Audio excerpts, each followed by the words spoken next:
So good old Bob the science guy, he invited me to personally verify the speed with him of the ISS. Let's look into this a little bit, because I know how big the ISS is supposed to be. I know how fast it's supposed to be going. I know how high it's supposed to be going.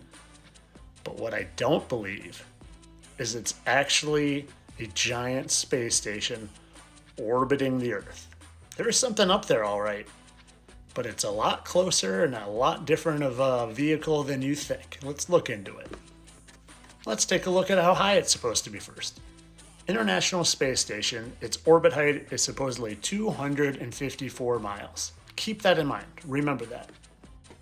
The International Space Station is also supposed to be 356 feet. So let's remember those two numbers. 250 miles up, 356 feet long. Let's first take a look at what a plane looks like from the ground. Let's take a look at a plane, okay? We can all picture, we've all seen what a plane looks like at night. This plane is only 15,000 feet, okay? It's only around 3 miles up compared to 341 miles. Let's see what it looks like. Okay, we've all seen that. We know, we can kind of compare the size, it looks, we've seen that, right? And now we see the ISS, which is supposedly 250 miles away. I'll let that sink in a second. So a normal jetliner and the ISS are about the same size. And we all have seen how small that plane looks like when it's only 3 miles up. Now multiply that distance times 80. 80 times 3 to get the 250 miles away. And you think your bare eyes could see that? I don't think so. Not only that, but look at this comparison.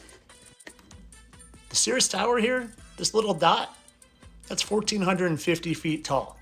The ISS, 300 feet tall. This is 60 miles away. Okay, so this is a tiny little dot. Now think of something a fifth of the size, and then instead of 60 miles away, put it 5 times farther away at 250 miles. You would not see that. You wouldn't even see, it wouldn't be anything. It would be a speck, it would be nothing. You would not be able to see that with the naked eye. Probably not even with a good telescope. So what's up in space is nothing, because space is not what you think it is. What's up in the air is an airplane that probably has a bottom that looks like the ISS. So stop letting guys like Bob the Science Guy fool you into nonsense. He is a deceiver. Guys like me are here to show you truth. And of course, this is all for entertainment purposes, as always. Also, don't forget that Bob the Science Guy is the one deceiving you behind a mask because he's spineless.